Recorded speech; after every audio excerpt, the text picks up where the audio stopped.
Canteen मध्ये पत्रकार परिषद घेतली, लोकांचं जेवण बंद केलं, गरीब दुबळे ते बाहेरचे लेबर आहेत किंवा शेतकरी येतात गरीब दुबळे, त्यांचा सगळ्यांचा त्यांनी तोंडचा घास काढला.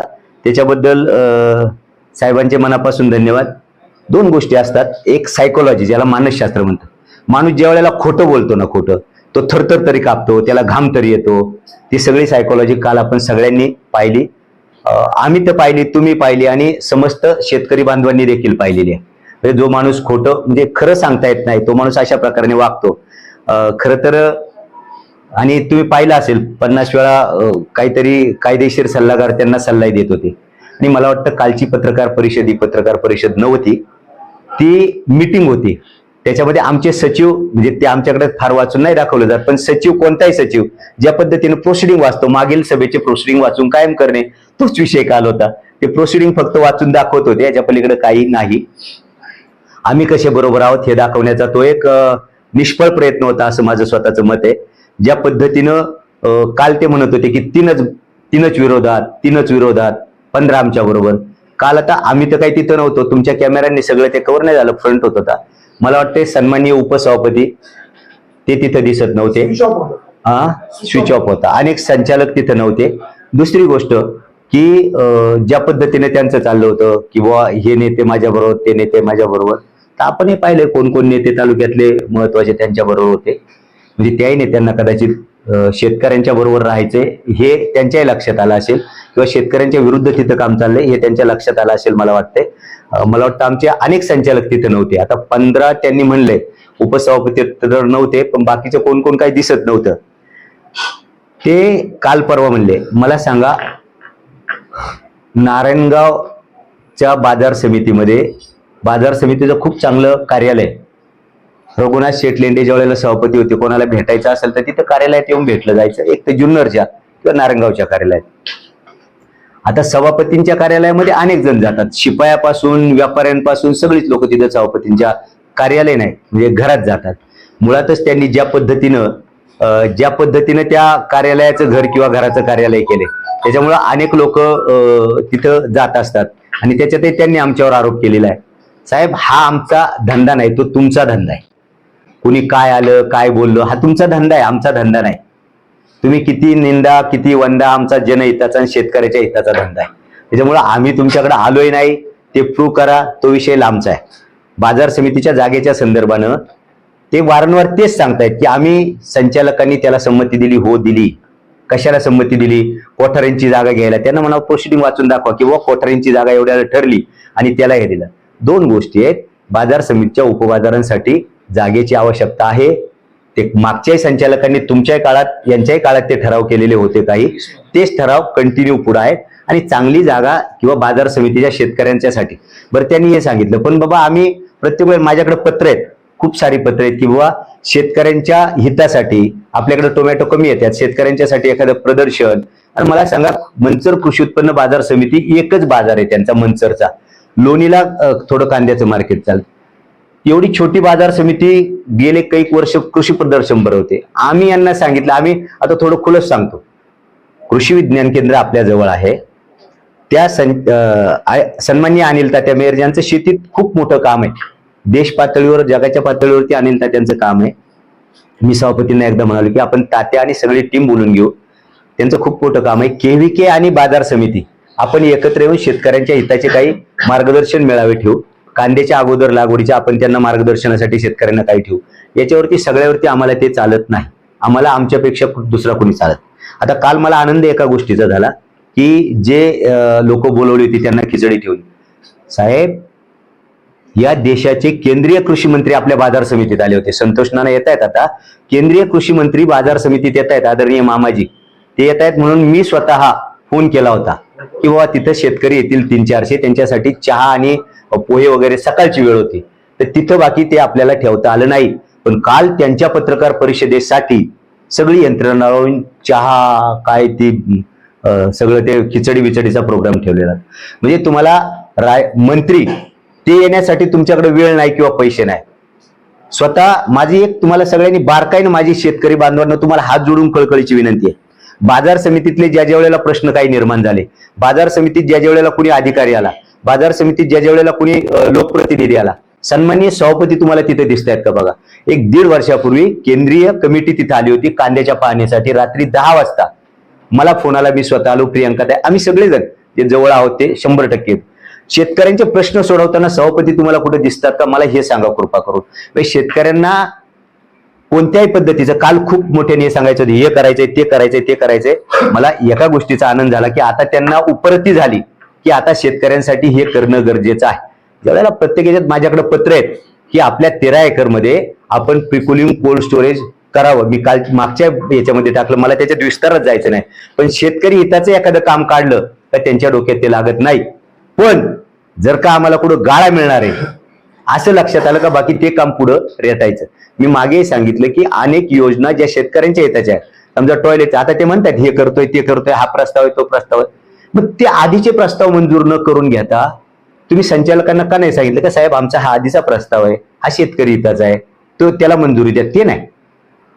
ही 28,44,00,000ची जमीन खरेदी करायची, त्याच्यामध्ये लगेच त्यांना आहेत. आता दुसरी गोष्ट, काल त्यांनी सगळ्यात आधी उल्लेख केला होता, आम्ही जी जागा दाखवली म्हणे आपला तो विषय नाही, पण बाबा ते म्हणाले की आज त्या जागा असतील. आणि आम्हालाही वाटलं की चला बाबा हायवेला, आजही तुम्हाला सांगतो माझ्याकडे ते खरेदी खत आहे, ज्या जागेचा त्यांनी उल्लेख केला, विकास नाना तोडकरींनी आम्हाला जी जागा दाखवली त्याचं माझ्याकडे खरेदी खत आहे.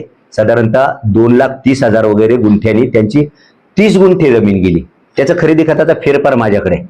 अजून तुम्हाला सांगतो, आता जे निसर्ग हॉटेल सन्माननीय भुजबळांचं आहे त्याच्या अपोजिट साईडला एक जागा आहे, 2 लाख रुपये गुंठ्यानी. तिथं पुन्हा नाशिक हायवेचं सांगतोय. शेतकरी बांधवांना तुम्हाला माहित नसेल जरा या आणि ते बघा. आता घेतलेली जागा ही वळणवाडीमध्ये, आणि ही मी ज्या जागा सांगतोय त्या पुन्हा नाशिक हायवेचा बायपास नारायणगावचा गेलाय, त्याच्या समोर ती जागा आहे. त्या दोन्ही जागा 2-2.25 लाख रुपये गुंठ्यानी ते आहे. मला वाटतं काल त्यांनी उल्लेख केला 11 लाख गुंठा किंवा 7 लाख. एक गोष्ट आहे, समृद्धी हायवेला ज्यावेळेला सरकारला रस्ताच न्यायचा होता त्यावेळेला मग काही शेतकऱ्यांशी वाटाघाटी करून तो रेट दिला जातो.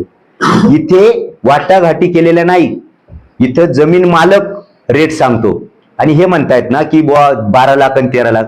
मला त्यांना एकच प्रश्न विचारायचा आहे, तुम्हाला ज्या जागा दाखवल्या ती लोक, तुम्ही त्यांच्याकडून काय घेतलं का? यांच्याकडून जशा निविदा घेतल्या त्यांच्याकडून काही लेखी घेतलं का? तुमचा 7/12 दाखवा, मालकी हक्क दाखवा, तुमचा रेट कोट करा.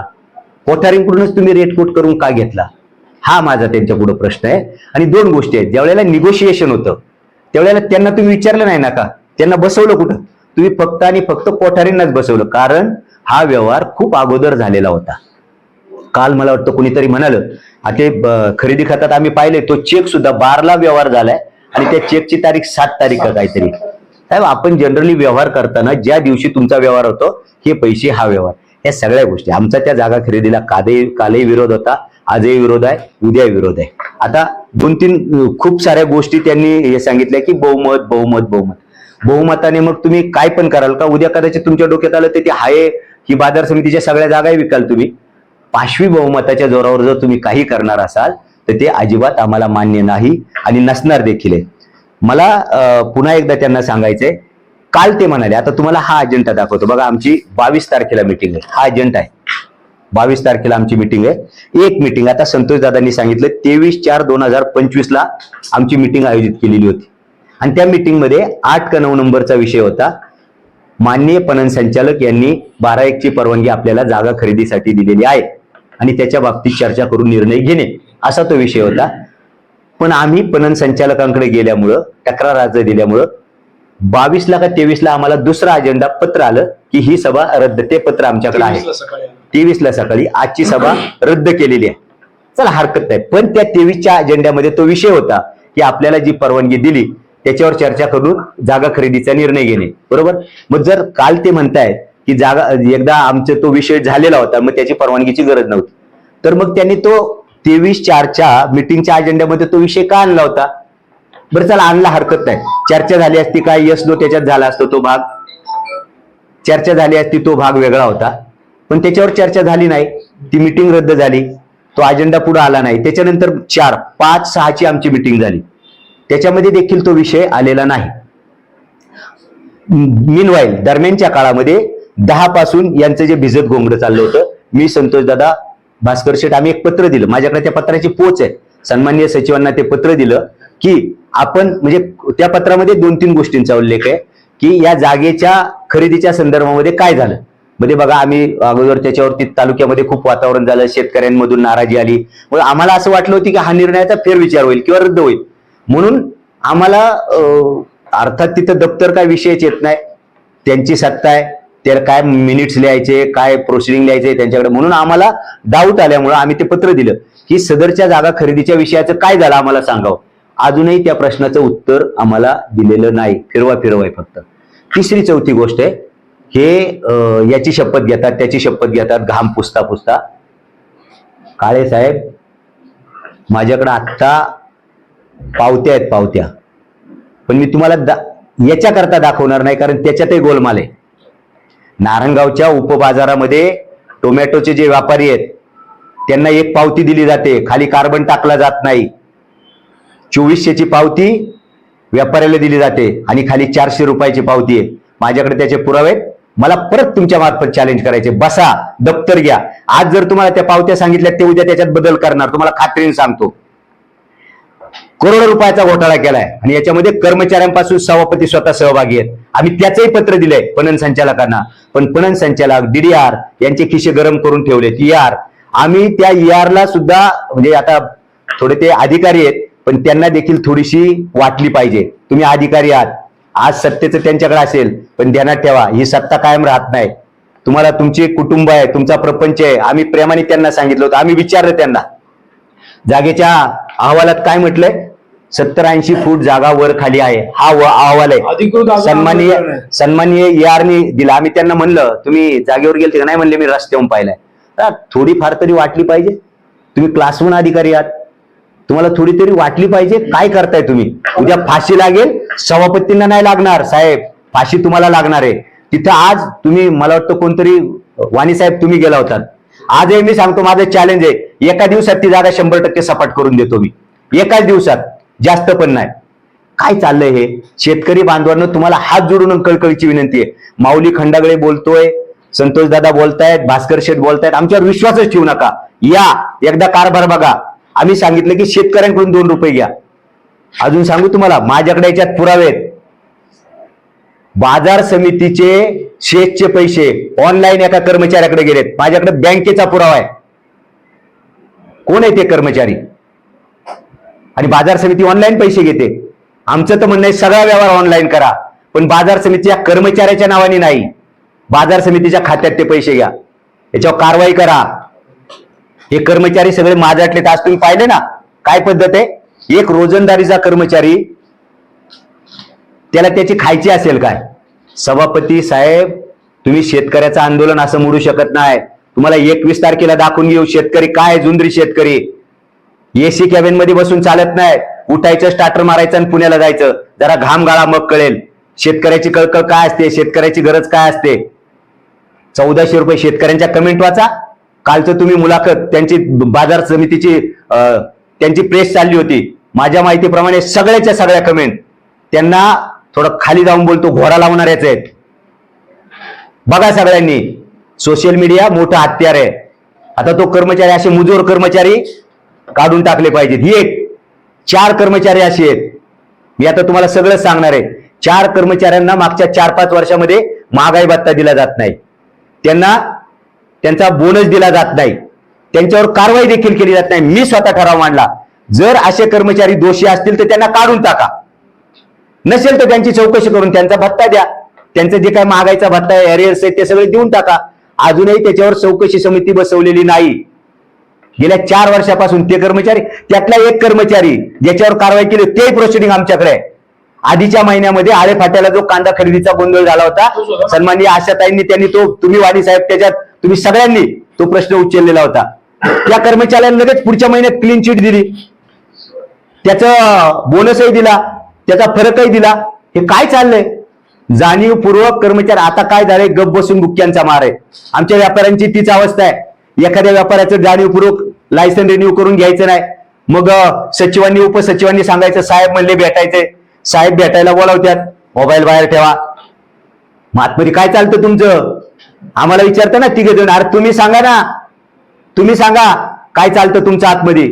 साधा शेतकरी, एखादा व्यापारी लायसन पाहिजे, तर मोबाईल बाहेर ठेवायचा, आतमध्ये यायचं, हे कशासाठी, कोण करतं? ज्याला चोरी करायचं ना साहेब तो करतोय. तुम्हाला या गोष्टीची कळकळ करणार नाही, तुम्हाला समजणार नाही. आता मला सांगा, तुम्ही या सगळ्या याच्यामध्ये जी जागा घेतली, खूप साऱ्या गोष्टी आहेत. खरं तर माझी शेतकरी बांधवांना हात जोडून कळकळीची विनंती आहे, बाबांनो, हा पैसा आमचा नाही, आमच्या बापाचा नाही, संचालकांचा नाही, सभापतीच्या बापाचा नाही, संचालकांच्या बापाचा नाही, हा पैसा तुमचा आहे. शेतकरी बांधवांनो, आपण घाम घालतो. सन्माननीय कृषी मंत्री आले, तुम्ही कमेंट वाचा, 1400 रुपये रेट झाला, मज्जा म्हणून केला. दुसऱ्या दिवशी 400-500 शिव्या घातल्या शेतकऱ्यांनी. आम्हाला लाज नाही वाटत का? म्हणले कालचे 1400चे 400. काय प्रयत्न केले सभापतींनी? शेतकरी आता बैठका असतात, कधी असतात सभापती? व्यापाऱ्याचं भांडण होतं, मी अजून बोललो नाही, एका व्यापाऱ्यावरती तिथं हल्ला झाला, हे असे ठेवलेत नाही सगळे. म्हणजे तुमच्या संरक्षणासाठी असे गुंड ठेवता का तुम्ही? व्यापाऱ्यावरती, त्या एका व्यापाऱ्यावरती हल्ला झाला, काय केलं तुम्ही? सभापतींची एक कमेंट आहे त्याच्यावरती, काय व्यापाऱ्यांना संरक्षण देता तुम्ही? शेतकऱ्यांवरती तिथे हल्ले होतात, कधी सभापती बोलले त्याच्यावर? कधी सभापतीनं काय केलं? फक्त यायचं, भाषण करायची, याव केलं त्याव केलं. अरे तुम्ही काय, आमचे रामदास दादा काल बोलले, रामदास दादा स्पष्ट बोलले, आम्ही माल आणतो म्हणून झाले. साहेब, मी तुमच्या माध्यमातून परत सांगतो, आमच्या पूर्व भागातला बाजार समिती नुसती आपली पाठण थोपटून घेते. 50% माल जुन्नर आणि आंबेगाव तालुक्यामध्ये 50-60 खाजगी कंपन्यांचे मॉल्स आहेत, कलेक्शन सेंटर आहेत, त्याच्या माध्यमातून 50-60% माल तिकडे जातोय. आमच्या पूर्व भागातला बऱ्यापैकी माल मंचर कृषी उत्पन्न बाजार समितीला जातोय. आम्ही सांगतोय त्यांना की याच्यावरती विचार केला पाहिजे, आपण याच्यावरती काहीतरी तोडगा काढला पाहिजे, शेतकऱ्यांना नवीन वाण दिले पाहिजेत. पण कशात काय नाही, जिथं आम्हाला काय सापडल तिथंच आम्ही फक्त काम करणार. सभापती महोदय, आपल्याला हात जोडून विनंती आहे, अजूनही वेळ गेलेली नाही. आपण घेतलेला हा चुकीचा निर्णय बदला. आमचे खूप सारे तिथं आहेत, आम्ही खाजगी, पण आता काल त्यांनी सांगितलंय, हे सगळे आम्ही संचालक आहोत. आमचे एक मित्र तिथं बोललेत की हा निर्णय बरोबर आहे, आमकं तमकं, पण ते आमच्या जवळ बोलले होते हे चुकीचंच चालले. त्यांना धन्यवाद आहे, तुमचं तुम्ही चालू द्या, पण आम्ही हा शेतकऱ्यांसाठीचा लढा अजिबात सोडणार नाही. याची कळ लागेपर्यंत प्रसंगी सगळ्यांवरती गुन्हे दाखल करायला लागले, आम्ही सगळे पर्याय याच्यात उपलब्ध आहे, सगळे पर्याय आम्हाला खुले आहेत, आम्ही ते सगळेजण करणार. माझ्या शेतकरी बांधवांना हात जोडून कळकळीची विनंती आहे, हा लढा माऊली खंडागळेच्या मोठेपणासाठी नाही, भास्कर गाडगे यांच्या मोठेपणासाठी नाही, संतोष दादाच्या मोठेपणासाठी नाही, हा लढा दादांनो तुमच्यासाठी आहे. मी घाम घालतोय, आम्ही शेतकरी आहोत. काय दिवसाला 4-4 बनियन बदलावं लागतात. काळे साहेब, काल तुम्हाला फॅन चालू असून सुद्धा घाम येत होता, जरा उन्हात येऊन बघा. त्या शेतकऱ्यांची कड, त्या शेतकऱ्यांना न्याय देण्यासाठी दादांनो हे आंदोलन आहे. हजारोंच्या संख्येने उपस्थित राहा. आणि आता मला माहितीये शेतकरी पिसाळलाय, आणि काय करणार आहे तो 21 तारखेला तुम्हाला दाखवून देणार आम्ही 100%. त्या अधिकाऱ्यांना देखील, मुजोर अधिकाऱ्यांना, आम्ही पणन संचालकाला साधारण 15 दिवस झालेत, चौकशीचा अहवाल ते काल म्हणले ना, चौकशीचा अहवाल जर आलाय जनतेपुढे ठेवा ना तुम्ही. काल तुम्ही वाचवते, आम्ही पत्र दिले, यारला पत्र दिले, आम्ही पणन संचालकाला पत्र दिले, आमच्याकडे पोच आहे त्याच्या. का तो अहवाल जर तुम्हाला सांगितलं तर जाहीर करायला अडचण काय? त्याच्यात भीती काय? का जाहीर करत नाही? काय म्हणले पणन संचालकांनी?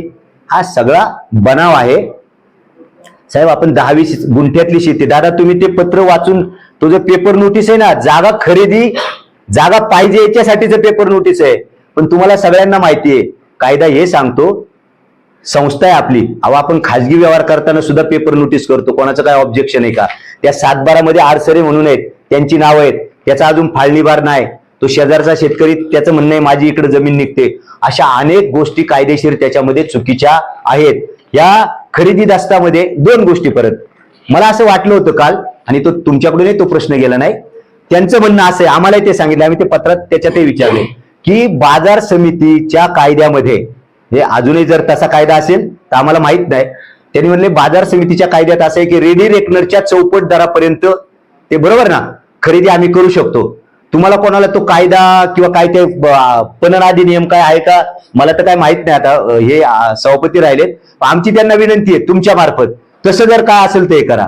हे एक गोष्ट. आणि दुसरं, मी परत, माझ्याकडे रेडी रेकनर कोणाला पाहिजे त्यांनी या आणि बघा. तो काय माऊली खंडागळ्याचा नाही, या दोघांचाही नाही, तो सन्माननीय दुय्यम निबंधक कार्यालयामधला रेडी रेकनर आहे. 1,55,776 रुपये इतका प्रति गुंठा तो रेडी रेकनर येतोय. काळे साहेब लोकांना चुकून काय म्हणतो आपण मिसगाईड करू नका, लोकांना चुकीच्या दिशेने काही सांगू नका, खोटं काही सांगू नका, शेवटी कागद बोलतो. जसं तुम्ही प्रोसिडिंगला म्हणले ना, शेवटी काय तुम्ही वकील आहे, आम्ही थोडंसं वकील नाही त्याच्यामुळे अडचणी आहेत. आणि दुसरी गोष्ट मगाशी दादांनी सांगितलं तेच साहेब, आपण सगळीजण काम करणारे आहोत. आमचे जे संचालक आहेत सोसायटीचे, माझी त्यांनाही विनंती आहे, ग्रामपंचायतचे संचालक ज्यांनी आम्हाला मतदान करून निवडून दिले त्यांनाही विनंती आहे, मागचं प्रोसिडिंग आपलं छोटं असतं, एका गावचं असतं म्हणून ते फार नसतं. आम्ही त्यांना गेले 1.5 वर्ष ही मागणी करतोय की साहेब मागचं प्रोसिडिंग आम्हाला देत चला, म्हणजे त्याच्यात वाचता येईल. तुम्हाला आता माझ्याकडे तो फोटो आहे, आम्हाला प्रोसिडिंग बाहेर काढायचं नाही, द्यायचं नाही. त्याच्यात असं म्हणलंय की हाय टेन्शन लाईन बाजूला करायची ना, तर त्याच्यात त्यांनी म्हणलंय घोडेगावची लाईन बाजूला करणे, घोडेगाव आणि कळमची लाईन जी, ते खरं तर त्याच्यात उल्लेख असावा. ह्या किरकोळ चुका जर बाजार समितीच्या अनेक आकड्यांमध्ये आम्ही प्रत्येक वेळेला संतोष दादा काम करतायत, पतसंस्थेत विशाल ज्युनियर मध्ये भास्कर शेठ काम करतात, आम्ही सगळे काम करतो. इतक्या चुका त्या प्रोसिडिंग मध्ये असतात की विचारता सोय नाही. प्रोसिडिंग वाचायला अगोदरच्या महिन्यात देणं, अगोदरच्या महिन्याचं या अजेंड्या बरोबर हा हक्क आहे, संचालकाचा हक्क. हे बघा आता तुम्हाला दाखवतो, याच्यात आता आम्हाला भत्ता वाढवायचा विषय बघा, गाडी भाडं. आता हे थोडासा गोपनीयतेचं काय हे नाही, गाडी भाडं. आता मी त्यांना सांगणार आहे की 100 रुपयाने आम्हाला गाडी भाडं किलोमीटरला द्या. काय चाललंय साहेब हे, इतका भोंग. त्या दिवशी मी म्हणलं आंधळे दळते कुत्रपीठ खाते, काळे साहेब बसा माझ्या समोर, आणा दप्तर सगळं, कसं आंधळे दळते कोण कुत्रपीठ खाते दाखवतो तुम्हाला. आपलं चॅलेंज आहे, नाही तर साला सगळं राजकारण गावकी भावकी सोडून देतो. बसा समोर, आज बसा, आत्ता बसा, या क्षणाला बसा, आणा तुमचं दप्तर. सांगतायत की 5 वर्षापूर्वीचं. तुम्हाला अडचण काय, तुमच्यात जर तुम्हाला भीतीच नसेल, तुम्ही काही काळ केलंच नाही, भ्रष्टाचार केलाच नाही, ठेवा ना लोकांपुढं, घाबरता का? आणि सगळ्या चेअरमन संचालक तुम्हाला माझी हात जोडून विनंती आहे. काही जण म्हणाले की काय नाही चालत आलंय, अरे दादांनो हे असंच चाललं तर वाटूळ होणार आहे. कृषी उत्पन्न बाजार समिती जुन्नरचा 100-150 कोटीचा घपला आहे. आजपर्यंत आपण त्याला मुकलोय. ते तुमचे माझे पैसे आहेत, शेतकऱ्याच्या घामाचे पैसे आहेत. इथं कोण मालक नाही, परत परत सांगतोय, खूप बोललोय. 21 तारखेला माझी परत हात जोडून कळकळीची विनंती आहे, सगळ्या शेतकरी बांधवांनी आपल्या घरच्यांना, माता भगिनींना देखील घेऊन या. बाजार समितीच्या जुन्नरच्या छत्रपती शिवाजी महाराजांच्या पुतळ्याजवळ सकाळी 10 वाजता गुरुवारी या. आम्ही त्रिमूर्ती आहोत, तुम्ही आम्हाला सगळ्यांना. आणि दुसरी एक गोष्ट, आमची भगिनी ती जालन्याला गेली, प्रियंकाताई, काल रात्री आमचा फोन झाला होता, त्यांनी सांगितलं असू शकतील, रात्री आम्ही फोन केला, पण त्यांचा याला कडकडून विरोध आहे किंवा कुठं पाठिंबा आहे त्यांचा हेही नाही. हा का? त्यांना म्हणा 100% काहीच अडचण नाही. त्या जर अशा म्हणाल्या असतील तर त्यांचंही वेलकम. कुठं भेटायला गेले त्यांनी जर सांगितलं, त्यांनी पुरावा दिला तर त्यांचंही वेलकम, अजिबात अडचण नाही. 100% आमचं काहीच म्हणणं नाही. हा प्रश्न असा आहे, हा घ्या प्रश्न. अभ्यासपूर्ण संचालकात सभापतींना भेटायची शेतकऱ्यांना वेळ नेमकी कधीची ठरलेली? हे असं कसं करता तुम्ही? सभापतींना हा काल प्रश्न घ्यायला पाहिजे. प्लॅन केला असेल ना? संचालक नाही प्लॅन करत, आमच्या संचालकांना आम्ही विरोधातले आहोत ना. सभापती संचालकांना भेटतात, पुण्यामध्ये भेटतात, ते गावाला कधीच भेटू शकत नाही. जरा रेकॉर्ड काढा. मागे एकदा मला वाटतं रघुनाथ शेठ बोलले होते की सभापती जुन्नरला किती दिवस असतात आणि पुण्याला किती दिवस असतात. साहेब दुसरं, बाजार समितीची गाडी कुठं कुठं असते, माझ्याकडे फोटो आहे. ते सन्माननीय बँकेचे संचालक आहेत, आम्हाला अजिबात नाही, आनंद आहे. पण बँकेचे संचालक म्हणून त्यांनी बाजार समितीची गाडी वापरायचं कारण नाही. लॉकबुकला काय देतात? त्याचं लॉकबुक बघा तुम्ही, एकदा बघा, उघडा डोळे बघा नीट. तुम्ही लोकांपुढे ठेवा, हे सगळं सभापतींनी ठेवावं. गाडीचा कसा उपयोग होतोय, कुठं दुरुपयोग होतोय. मौलिक माझा असा एक प्रश्न आहे, जेव्हा संचालक मंडळाची मिटिंग होती, आता तुम्ही म्हटलं होतं संचालक मंडळाची जेव्हा मिटिंग असं किंवा अजेंडा असतो, अजेंडामध्ये तो विषय होता जमीन खरेदी विक्रीचा, पुढे तुम्ही जाऊन म्हटलं तो विषय निघून गेला, पण त्याच वेळेला तुम्ही याबाबत काय बोलले? आम्ही पणन संचालकाला दिलं ना पत्र. आणि काय काय काय का सभापतीला काय बोलायचं कारण आहे? ज्यांनी परवानगी दिली, आम्ही ते काय सांगतायत ते सांगतायत तेच, ते कायद्याची भाषा सांगतात की 12(1) परवानगी सन्माननीय पणन संचालकांनी दिलेली आहे. मग आम्ही कोणाकडे जायचं? ते काय म्हणणार, ते पणन संचालकांनी दिली, तुम्ही तिकडे जा. आम्ही त्याच्या अगोदरच, किंवा आम्हाला थोडंसं कायद्यातलं कळतं, आम्ही भले वकील नसलो तरी 12(1) परवानगी ज्या ऑथॉरिटीने दिली आम्ही त्यांच्याकडे गेलो आणि त्यांच्याकडे दाद मागितली. आम्ही त्यांनी ती दाद मागितली. आता त्यांना काय फोन आला असेल काय आम्हाला अजिबात माहित नाही, पण त्यांनी ती मीटिंग जी आहे 13/4/2023 ची रद्द केली. त्यांना विचारलं पाहिजे की तुम्ही 23ची मीटिंग झाली असेल, पुढची मिटिंग झाली त्याच्यात तो विषय घेतला नाही, तुम्ही म्हणाले नाही तेवढा हा विषय काय कारणच नाही. तो जर विषय आला नाही तर काय बोलायचं कारण येत नाही. असेल तरी पण तुम्ही म्हणले पाहिजे हा विषय निघून गेलेला नाही नाही, 2-3 गोष्टी आहेत त्याच्यामध्ये. आम्ही पणन संचालकाकडे, मग आम्हाला उत्तर त्यांच्याकडून अपेक्षित आहे ना, पणन संचालकाकडून. मीटिंग मध्ये जे अजेंडावर विषय असतात ना त्याच्यानंतरही तुम्ही एक विषय घेऊ शकता ना. काय? की अजेंडावरच्या विषयावर बोललं पाहिजे. टाळला जातात ते विषय आमचे. तर तुमच्या परत आता सांगतो तुमच्या माध्यमातून, आमचा बेल्याचा बाजार कसा असतो, म्हणजे आमची मासिक मिटिंग एकदा रेकॉर्डिंग व्हावं. आम्ही यारला परवानगी त्या दिवशी तीच मागत होतो की बाबा आमच्या मिटिंगचं, मासिक मिटिंगचं व्हिडिओ रेकॉर्डिंग व्हावं. आमची मिटिंग कशी असते जरा कळू द्या लोकांना, काय चालतं आमच्या मिटिंगमध्ये, कोण बोलतं, सभापती काय उत्तर देतात, सचिव काय सांगतात, संचालकांना कसं बोलू दिलं जातं, या सगळ्या गोष्टी व्हिडिओ रेकॉर्डिंग करून दिलं जाते नाही का बरं. आता ते त्यांना विचारलं पाहिजे. अहो अजेंडा बरोबर प्रोसिडिंग मागतोय ना आम्ही, ते म्हणतात आम्ही कायदेशीर माहिती घेतो. आता एवढे वर्ष, 20-22 वर्ष तुम्ही बाजार समितीत आहात, तुम्हाला हे जर माहित नसेल तर हे दुर्दैव आहे. सर मीटिंग मध्ये काय ठरतं, मागच्या मीटिंगला काय ठरलं ते अजेंडावर प्रोसिडिंग द्यायला हवंच. विघ्नार कारखाना देतो संचालकांना. हा, आता जरा तुम्ही सांगा सभापती साहेबांना का तसं प्रोसिडिंग देत चला म्हणून. तुम्ही मगाशी म्हणाला की आता विघ्नर कारखान्याला काय भीती नसेल. जमीन पाहिजे का तुम्ही म्हणाले 13 एकर जमीन, तर त्यांनी म्हटलेली रोडवरूनच पाहिजे. हा, त्या अधिकाऱ्याबाबत तुम्ही आवाज का नाही उठवला? 100% उठवतोय आम्ही. आता नाही, त्यावेळेला जेव्हा ते म्हणाले होते, हे 2 गोष्टी आहेत. आमच्याकडे ऑफिशियल कोणताही अहवाल आम्हाला दिला गेला नाही. आमच्या यंत्रणेमार्फत आम्ही तो अहवाल मिळवलाय, पण आम्हाला ऑफिशियल सहीचा ऑथेंटिक कोणताही अहवाल आम्हाला प्राप्त झालेला नाही. आम्ही चौकशीची मागणी केली आशाताईंच्या पत्रावर, माऊली शेठच्या पत्रावर. त्यावेळेस आम्हाला सांगितलं ठीक आहे चौकशी होईल. चौकशी कोण करणार, काय करणार याबाबत काही माहिती नाही. आम्ही AR ऑफिसला 1-8 तारखेला, 4 तारखेची जी मीटिंग होती, 4-8-2025 ला जी मीटिंग होती, त्या मीटिंगच्या अगोदर जो आम्हाला अजेंडा भेटला, त्या अजेंड्याच्या आधारे आम्ही AR साहेबांकडे गेलो. तेव्हा हाही अजेंडा असा झालाय, आम्हाला त्याच्याबरोबर मिनिटची कॉपी नाहीये. हे कसं काय बोलले, हे असेल काही पुन्हा बाजार समितीने वेगळा नियम, इथल्या बाजार समितीने वेगळा नियम. म्हटलं साहेब की असं काय असेल तर ऑथेंटिकेशन आम्हाला लिहून द्या. अजूनही ते दिले नाही. आज तारीख किती आहे? अजूनही आम्हाला ती अजेंड्याबाबतची माहिती दिलेली नाही. त्यांना आम्ही मागणी केली हा चौकशी अहवाल तर आम्हाला द्या. ते म्हटले आम्हाला वरिष्ठांना फोन करून विचारावं लागेल. आम्ही वरिष्ठांना लेखी पत्र दिले. ते म्हणाले 8 दिवसांनी तुम्हाला जो चौकशी अहवाल आहे हा पोस्टाने येईल. पोस्टाने सोडा. आम्ही माऊली शेठ 3 वेळा तिथे जाऊन आले. आम्हाला अहवाल द्या, अहवाल द्या. नाही, आज साहेब मुंबईला आहेत, आज साहेब इकडे गेलेत, आज आमचा तो क्लार्कच जागेवर नाहीये, तुम्हाला अहवाल पोहोचेल. त्या दिवशी शेवटचं संभाषण झालं आमचं त्या निंबाळकर म्हणून साहेब, त्यांनी आम्हाला आश्वासन दिलं मी फोनवरून सांगतो आणि ती अहवाल देण्याची प्रक्रिया, जी आदेश आहे तुम्हाला व्हॉट्सअपवर पाठवतो. बरोबर ना? व्हॉट्सअपवर पाठवतो. अजूनही तो आदेश आलेला. कालच्या पत्रकार परिषदेमध्ये ते म्हणाले तुमची जे काही स्टाफ संचालक काही त्यांचा विरोध आहे, तर काही जण फ्लॅटवर भेटले, काही जण कॉलेजला जाऊन त्यांच्या याच्यामध्ये भेटले. नक्की काय प्रकार आहे? तर हा प्रकार त्यांनाच माहिती, आम्हाला काय माहिती पडणार? आम्ही क्लिअर कट सांगतो ना, आम्ही फ्लॅटवर भेटलो ना कॉलेजवर. असं म्हणणे आलं अनौपचारिकरित्या की त्यावेळेस तुम्ही जे भेटले त्याच्यामध्ये तुमच्या काय भेटागाठीमध्ये काहीतरी वाटाघाटी झाल्या नाही, म्हणून तुम्ही आता हे सुद्धा त्यांनी हे केलं पाहिजे. काय आम्ही मागितलं सांगा ना तुम्ही. वाटाघाटी, काळे साहेब हा धंदा तुमचा आहे. तुम्ही वाटाघाटी करत आले आणि आता वाटाघाटी करणारे न भेटले बाप, त्याच्यामुळे तुमचा तोल ढळत चाललाय. अरे चला प्रूव्ह करून द्या. त्यांनी सांगितलं पाहिजे बघा ना. दिव्याखाली किती अंधार आहे आम्हाला सगळं माहिती आहे.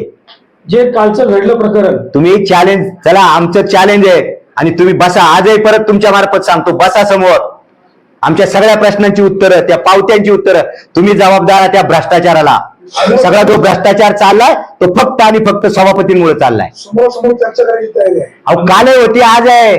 घाबरतो काय? तुम्ही मगाशी म्हणाले त्यांचे कर नाही त्याला डर कशाला? मगाशी म्हणाले त्यांचे किती संचालक होते, तर तुमच्यासोबत किती संचालक आहेत? आम्ही 3च आहे. तेही सांगतात आम्ही 3च आहे. आम्ही सांगतोय प्रियांका ताई काल त्यांच्या बरोबर होती, त्या आमच्या बरोबर होत्या. आमचा काही विषय नाही. आमचे सगळे पत्रमित्र आमच्या 3 संचालकांनी. कोण नाही त्या मिटिंगला हजर नव्हत्या, त्याच्यामुळे तिथेही मला वाटतं त्यांचा सही नाहीये त्या मिटिंगला. आणि त्यांनी 2 वेळेला त्या दिवशीच्या पत्रकार परिषदेत होत्या. मला वाटतं आम्ही प्रियांका ताई बोलण्यापेक्षा तुम्ही प्रियांका ताईला बोला. जनार्दन बरोबर तुमच्या सोबत त्यांना पण आम्ही विचारू हे बघा, आज आमच्या बरोबर ते नाहीत, तुम्ही त्यांना विचारू शकता. आता हे तुम्ही काल सभापतींना विचारायला पाहिजे होतं की उपसभापती नाहीत. उपसभापती ऐका ना, हे बघा तुम्ही हे विचारायला पाहिजे होतं, उपसभापती महोदय नाहीत. मोबाईल स्विच ऑफ केला. ऐका ना, अतुल शेट येणार म्हणून तुमची 1 तास पत्रकार परिषद 1-1.5 तास लेट केली, तेही नाहीत. सत्यशील दादा येणार असं सांगितलं होतं, तेही नाहीत. मग ते कोणाबरोबर आहेत हे तुम्ही त्यांना का विचारलं नाही? त्याचा खुलासा त्यांनी केला. सर्वांची दोन्ही गोष्टींची साहेब, अतुल शेठ, सत्यशील दादा शेतकऱ्यांबरोबर राहणारी मंडळी आहेत असं माझं मत आहे. तसं ते कॅमेरावर म्हणाले ना. म्हणालेत ना? म्हणाले. हा. रघुनाथ शेठ, तुम्हाला एक माझा प्रश्न आहे की